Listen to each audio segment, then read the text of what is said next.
Recognizing the member for Peace River North. I thought for sure, Madam Speaker, that after, they were heckling my colleague from Peace River South, calling him wrong, saying he was saying the wrong things, this would have been a wonderful opportunity to stand up and defend your budget, defend all the taxes. So it is quite sad, actually,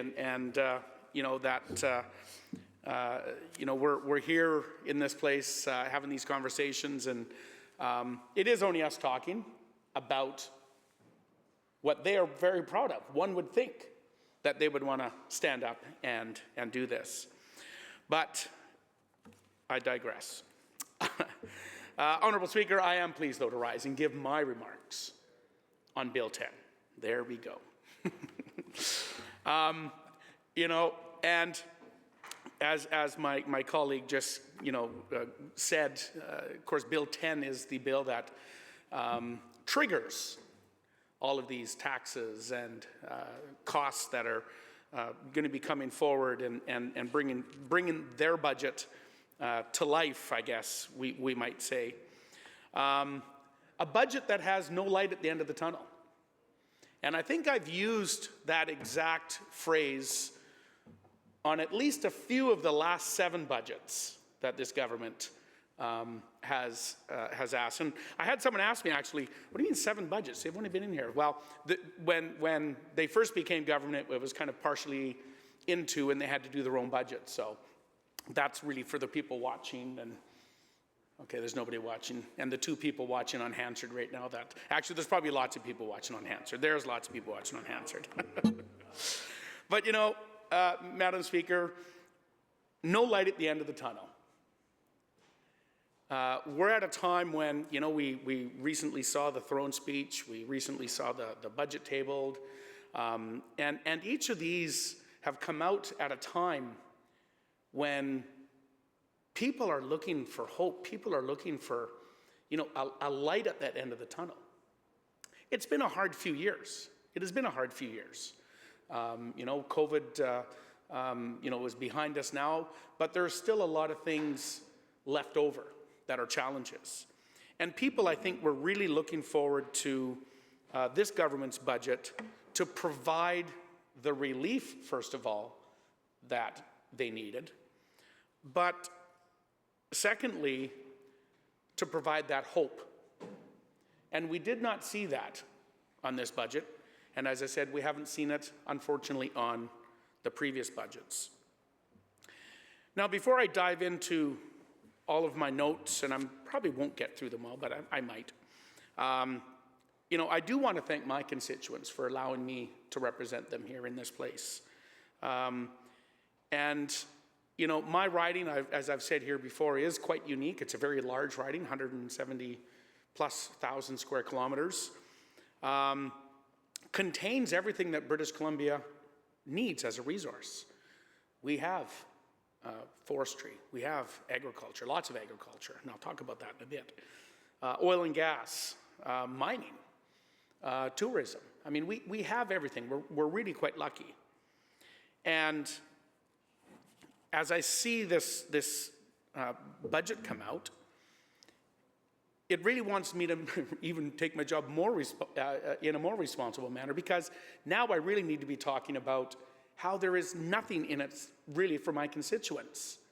And I'm going to highlight these points, which I think is my role to do here as the representative, to take whatever action I can to make sure that they have a stronger future, we have a brighter future, all British Columbians have a brighter future. And Honourable Speaker, much of my motivation comes from my 2 children. My son Noel and my daughter Hannah. My daughter Hannah, and this is really, I think many of us who have children can probably say the same thing. That's our guiding light, our motivation. This is what really brings us to this place. And I do this for them. I do this for that generation up and coming and the generations that will follow, so that they will have a bright future. They will have hope.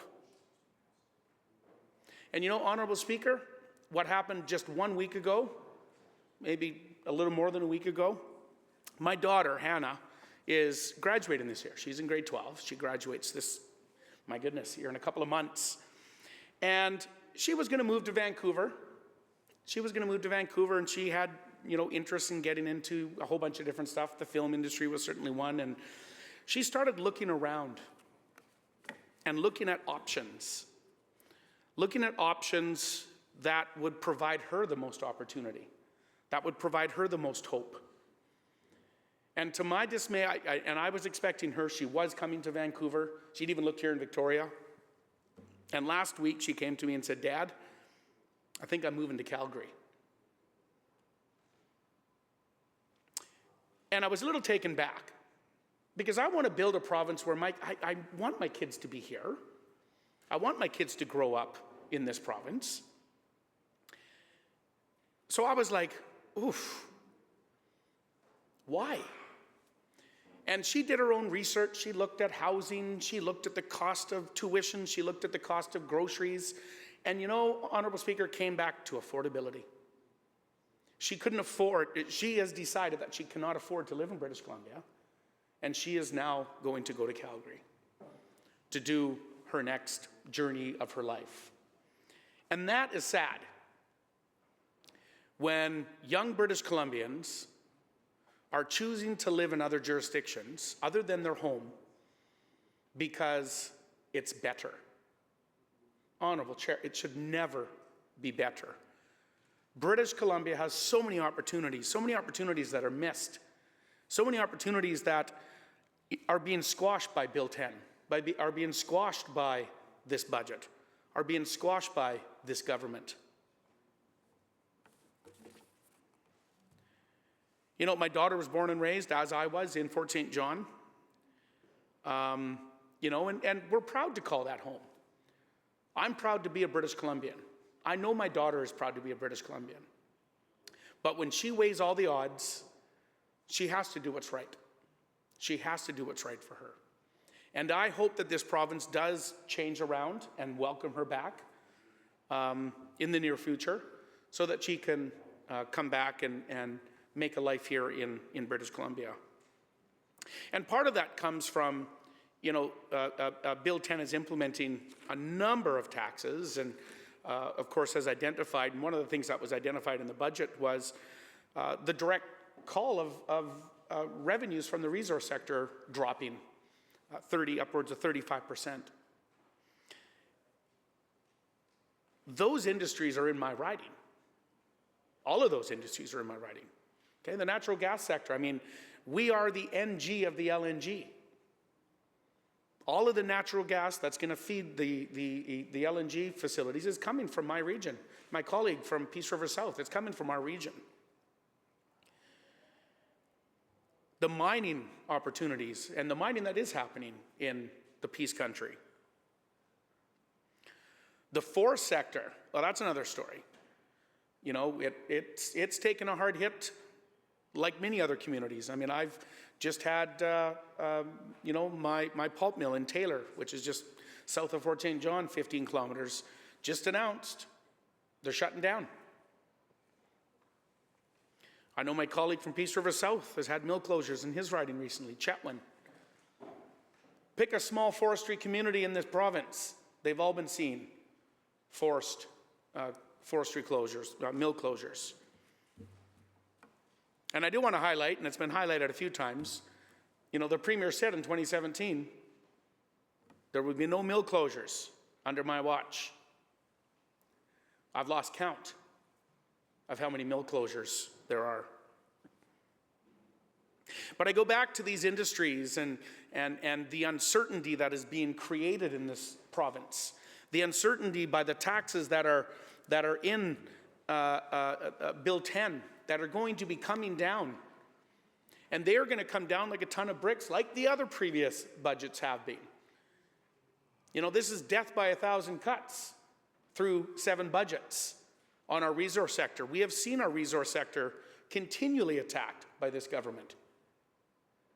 Continually attacked, not supported, and we are now starting to see continuous deficit budgets, Because remember, Madam Speaker, all of our resources is really what brings the revenue into the province of British Columbia, the majority of the revenue that governments have relied on over years and years to make sure that we have the best education system in the world. Great health care, which we had at one time. Good roads, good infrastructure. All of these things that, British Columbians want. The ability to look after our vulnerable people. That money can not only come from the taxpayer's pocket. I should do this one, because the front ones are empty, they're now into the back ones. And the side ones. And they continue to reach into the pockets of British Columbians. Because that is the only place that this government can reach now as we start to see our decline in our resource sector. These industries are all good-paying jobs across the province of British Columbia. Good-paying jobs that keep families in their communities, keep their communities going, their communities thriving, and generate that much-needed revenue that the province of British Columbia needs, not only by what the industry pays, but by the spending of these families. This is why Bill 10, this is why this budget is so troubling to me. British Columbia used to be an envy in Canada. It used to be an envy to be here, to come here. And unfortunately, Honourable Speaker, it isn't that anymore. I think the member owes the House dinner?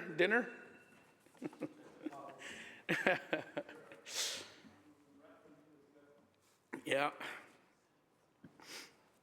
So, Honourable Speaker, I think it's really important, and this is why I've taken a number of minutes just talking about the resource sector and, how it's crumbled. In fact, 11,700 jobs have been lost in the resource sector since this government has become government in 2017. That's 11,700 good-paying jobs that have been taken out of British Columbia. And I know that we heard today, even during question period, we heard today with the forest sector, we are going to look after them, we'll retrain them into tech, or retrain them into whatever, or, bridge them to retirement. Well, Honourable Speaker, and as was mentioned earlier, many of these people, they are living in a community. What does tech look like in Mackenzie? Retraining into a tech job. What does retraining into a tech job look like in Merritt, or Fort Nelson, or Dease Lake? What does that look like as a tech sector job? It's cold comfort for many of these people that are losing their jobs across the province when the answer from government is, don't worry, we'll retrain you. These are resource communities. British Columbia does resource extraction very well. We have we've innovated. We are a leader in the world. We need to continue to do that. But by continually attacking all levels of the resource sector is not the way that we are going. It's not sustainable, and I think my colleague from Peace River South said that. It's not a sustainable way to continue going.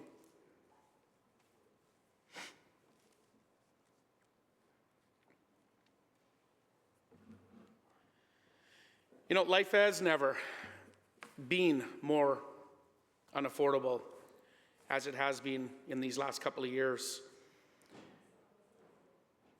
And we now see deficit spending seems to be becoming a normal thing now. And I get it, there are times, and we saw during COVID, that was an opportune time. Okay, we needed to deficit spend. We needed to generate that extra supports out there for British Columbians. But now it seems like this government's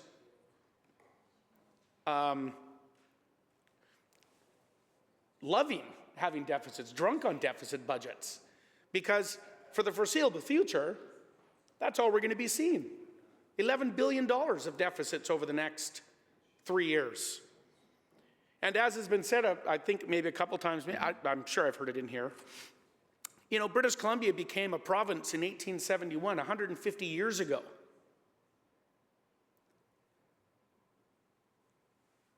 Up until about 2017, the provincial debt in this province, which would have been 6 years ago, we had a debt of $50 billion. 2017 to now, what's that, 6 and a bit years? We've doubled that debt. Not we've, they've doubled that debt. The government has doubled the debt to now be almost $100 billion. And there's no end in sight. There's no end in sight. And Madam Speaker, as I talk back to my children again, that worries me. That worries me for not only my kids, and I think the member for Abbotsford mentioned, you know, that's $20-some thousand that every single British Columbian owes. Every single British Columbian owes. And that's just the provincial. It's not sustainable. It will be we will not be supporting Bill 10. I can't, with all conscience, support this bill. Just for my children's sake.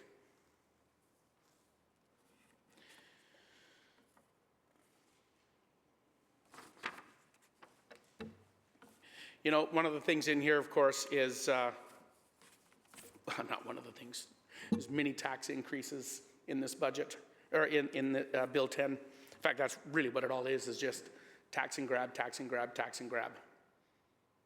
Continuously. You know, and I just want to bring forward, and he'll be happy I brought this forward, one of my constituents. You know, one of the pieces here, of course, is the carbon tax increasing another $15. Now, of course, everyone remembers that, you know, the previous government, the BC Liberal government, brought in the carbon tax as a revenue-neutral tax, a tax that would go back to supporting innovation, supporting people. Now it's just a tax grab, and a big one, a massive tax grab at that. And this constituent, Arthur Hadland, some of you might even know Arthur Hadland. You know, he's been involved in politics for a number of years. He was the regional district director in Fort St. John. He was the chair, I think, of the regional district. He ran against me in one of my elections a few years back. Comes from a family of farmers. They farm a lot of land up in the North Peace. In fact, I think one of the breweries here in Victoria uses his barley to make beer. So that's one of his things. But anyways, Arthur came into my office, and he's the nicest man. But he came into my office a week or so back, spitting nails. Sorry, chewing nails and spitting rust, I think is maybe what the term is. And in his hand, he had his natural gas bill for his place. And it was $1,136. I think it was for the month of December and January. Almost $1,200. Now, we don't have the option to, you know, when it's minus 40, minus 35, we don't have that option we don't have the option to heat our houses with any other source other than using natural gas, because it is the most efficient and it does provide the most heat. So when we see this tax grab, because that's what it is now, you can understand why people like Arthur Hadland and so many others, myself included, I usually have to sit down. That's the one bill I have to actually sit down for, is when I open my natural gas bill. When you see this continually going up and just becoming general revenue, I can't use the word, but it really makes me upset, along with thousands of others that live across the North and that heat their homes with natural gas. You know, even with the natural gas, grain, 95% of all grain comes from my region, the Peace region. 95% of all grain in British Columbia comes from the Peace region. And that grain needs to be dried using natural gas heaters. So again, another expense, and they're not exempt on that. So when we look at affordability, and we wonder why food prices are going up, costs of things are going up, there's one example. Again, my colleague from Abbotsford, mentioned the gas tax. Well, when British Columbia has the highest gas tax in the entire country,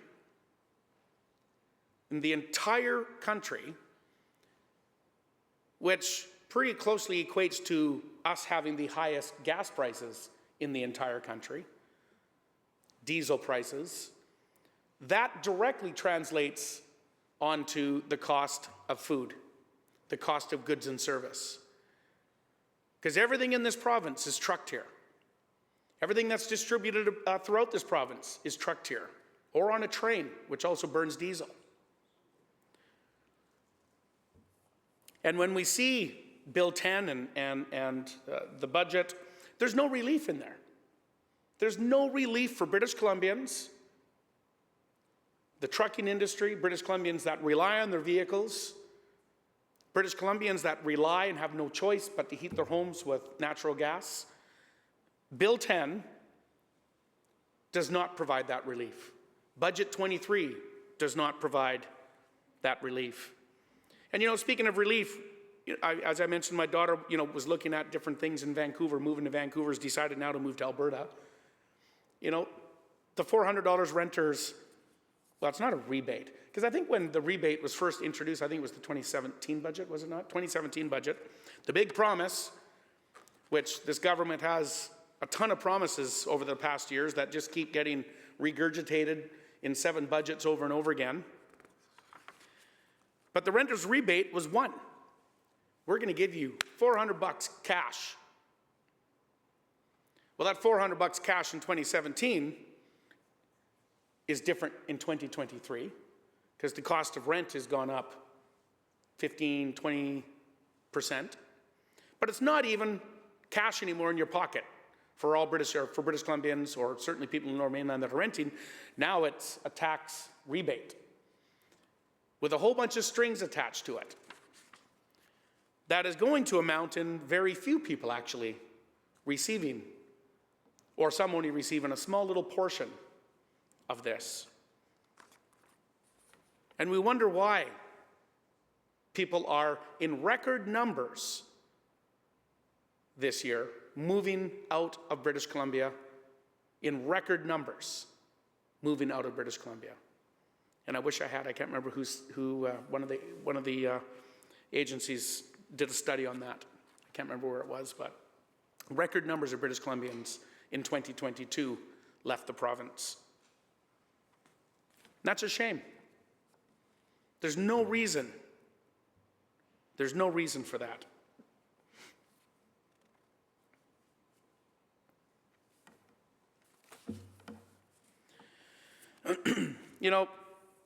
I talked about the declining resource revenues in the budget. Zero job creation incentives that are really being pushed out there. There are some, and I'm not saying it's zero. There have been some in the Lower Mainland, there are some options, but when we again look back at rural BC, smaller, in the north, there's really nothing for us in this budget. Nothing for us other than these tax grabs that are in Bill 10. And we've seen this over, and again, this is just a snap, a little glimpse in present, or the current time. When we look over the last 5 years, 6.5 years, I think we're up to 29 new taxes or fees. 29 brand new taxes that have been created by government on British Columbians. That's astounding. At a time when we should be looking at how do we provide relief for British Columbians.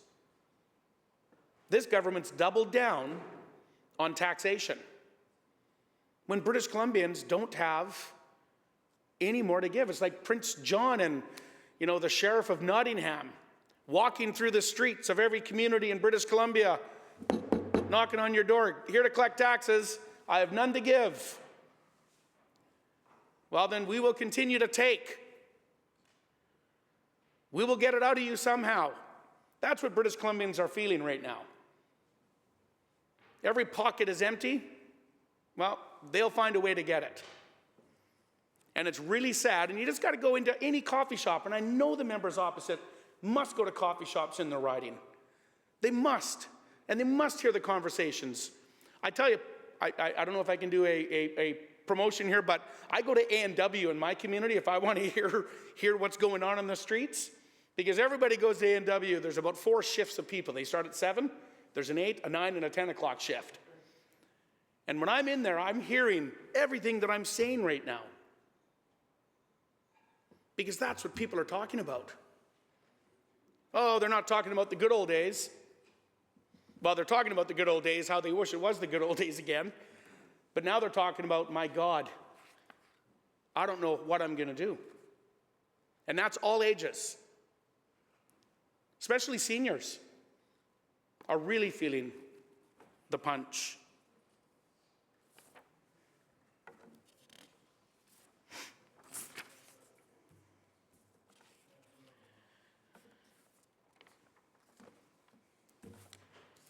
I should talk off my notes. I'm just going ad lib here, so I don't even know where I got to. But anyways, that's fine. So, Madam Speaker, rather than,